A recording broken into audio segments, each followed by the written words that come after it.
무섭고 이상한 사실을 알게 되는 건 묘한 매력이 있습니다. 소름 끼치는 실제 상황에 대해 궁금한 적이 있나요? 겁먹을 준비가 되셨나요? 태양은 폭발할 가능성이 있습니다. 하지만 태양이 계속 뜨고 질 것처럼 우리의 삶을 살고 있죠. 지금 당장 태양이 폭발한다고 상상해보세요. 8분 이상 동안 그 재앙을 알지 못할 거예요. 햇빛이 지구에 도달하는 데 걸리는 시간이에요. 만약 이 모든 에너지가 지구에 강타한다면 그 직후에 파괴가 시작될 겁니다. 하지만 태양은 촛불처럼 꺼져버리지 않을 거예요. 여기 또 다른 시나리오가 있습니다. 만약 세상에 5초 동안 모든 산소가 사라진다면 어떤 일이 일어날까요? 5초는 언뜻 보면 길지 않아 보일 수 있지만 매우 심각한 문제가 발생하기에는 충분합니다. 무엇보다도 야외에 있는 사람들은 햇볕에 심하게 그을릴 거예요. 게다가 우리의 뇌에는 새로운 산소 수준에 적응할 충분한 시간이 없기 때문에 폭발할 겁니다. 이 모든 것은 지구의 기압이 21% 감소할 것이기 때문이에요. 산소가 없으면 전기 차량을 제외한 모든 유형의 운송수단이 즉시 멈출 거예요. 하늘에 있는 비행기의 엔진이 작동을 멈추고 차들이 도로 한가운데 갇히게 된다는 걸 의미하죠.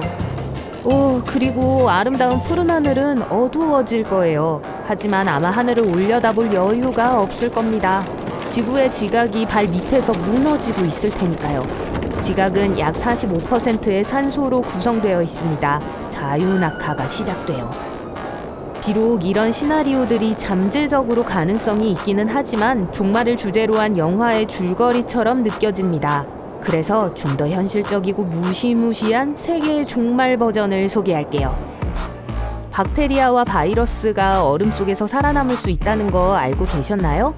연구원들은 고대 바이러스를 발견했고 그중 일부는 과학계에 알려지지 않은 것들이었어요.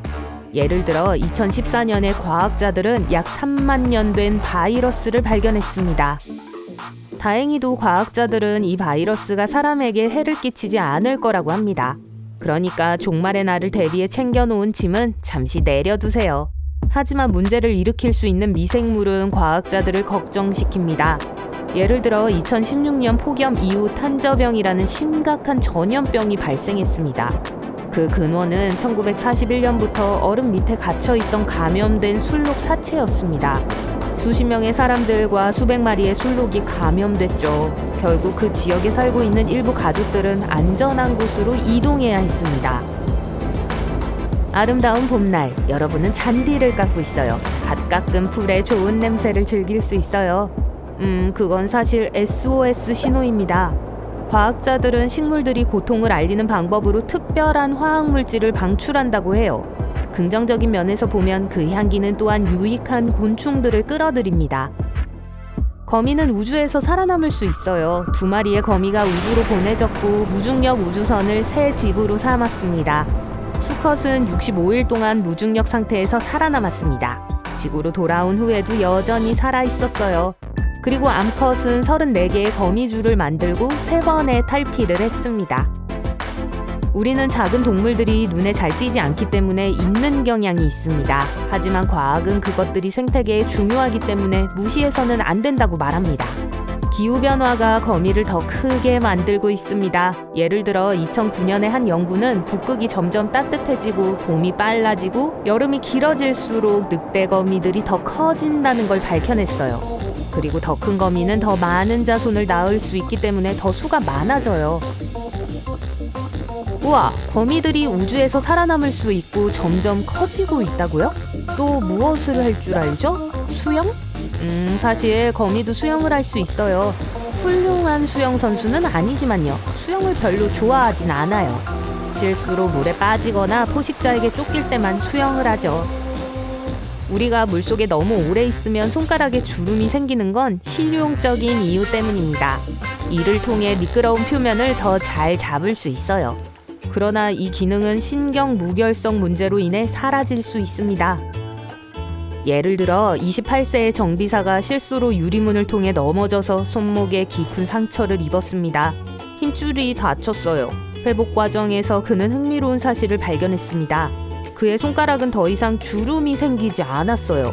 의사들은 그러한 사고 후에 감각장애가 생길 가능성이 있고 손가락에 다시는 주름이 생기지 않을지도 모른다고 말합니다. 우리가 알고 있는 블로브피쉬는 마치 녹아내리는 포켓몬 같아요. 하지만 자연의 원래 서식지에서 이 생물은 여느 물고기처럼 보입니다. 여러분이 우주로 던져진다고 상상해보세요. 이것이 물고기에게 일어나는 일이에요. 대기압의 차이 때문이죠. 이 불쌍한 생명체는 감압 손상을 입기 때문에 수면 위로 떠오르면 이런 모습이 됩니다. 깊은 바다에 있는 집에서는 그렇게 찌그러진 모습이 아니네요. 블로브피쉬는 300m 깊이의 약광층에 사는 심해 생물입니다. 어떠한 자연적인 구조적 지지가 없어요. 그래서 어부들이 압력을 훨씬 더 낮은 표면으로 끌어올리면 부풀어 오르는 겁니다. 한 젊은 여성이 두통과 다른 건강 문제들을 겪기 시작했습니다. 의사들은 그녀의 뇌에서 사악한 쌍둥이를 발견했어요. 그런 셈이었죠. 그들은 그녀의 뇌에 기형종이라고 불리는 덩어리가 있다는 걸 알아냈습니다. 어떤 의사들은 그 여성이 배아였을 때 특정 세포들이 안 되는 곳에 자리하게 되었다고 말합니다. 바로 뇌였죠. 다행히도 전문가들이 덩어리를 제거했고 여성은 회복했습니다. CNN이 세계 종말 동안에 방송하기 위한 사전 녹화 방송을 가지고 있다는 걸 알고 계셨나요? 네, 지구의 마지막 날을 위해 준비했어요. 그것은 터너 종말의 비디오라고 불립니다.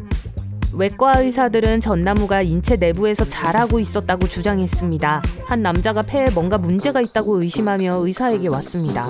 의사는 그가 들이마신 전나무 씨앗이 폐에서 싹이 나고 자라기 시작했다고 말했어요. 하지만 다른 의사들은 폐 안이 너무 어둡고 대부분의 씨앗이 자라기 위해서는 빛이 필요하다고 말합니다. 그래서 그저 속임수일 가능성이 있어요. 바다는 지구 생명의 근원입니다. 지구 표면의 70% 이상을 덮고 있죠. 하지만 우리 바다의 80% 이상은 지도에 표시되지 않고 관찰되지 않았으며 탐험되지 않았습니다. 믿기지 않네요. 여기 또 다른 무시무시한 사실이 있습니다. 어떤 개미들은 뇌를 조작하는 곰팡이에 의해 좀비로 변합니다. 그 무서운 곰팡이는 목수개미를 감염시켰고 그 개미의 몸속에서 자라납니다. 필요한 영양분을 얻고 말 그대로 개미의 정신을 조종해요. 이 곰팡이는 개미가 둥지를 떠나 근처의 식물 줄기를 올라가게 하기 위해 이렇게 합니다.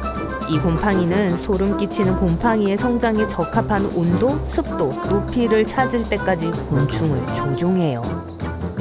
거울을 보다가 깜짝 놀란 적이 있나요? 뇌는 일종의 속임수를 써서 여러분이 괴물을 보게 만들어요. 이건 아마도 트록슬러 효과와 관련이 있을 거예요. 시각적 지각에 영향을 미치는 착시 현상입니다. 특정 지점에 시선을 고정하면 비록 짧은 시간 동안이라고 하더라도 고정 지점에서 벗어난 변하지 않는 자극은 흩어지고 사라져요. 이것은 궁극적으로 우리가 시각적으로, 정신적으로 사물을 인식하는 방법과 관련이 있습니다. 블러드 메리의 전설이 이렇게 생겨난 걸까요? 긴 여행을 마치고 호텔에 도착해서 잠을 자고 휴식을 취하고 싶다고 가정해보세요. 하지만 아무리 잠이 들려고 노력해도 밤 늦게까지 깨어 있습니다. 마침내 잠이 들더라도 밤에 자꾸 깨거나 너무 일찍 일어나게 되죠. 이 현상은 첫날 밤 효과라는 이름도 가지고 있어요.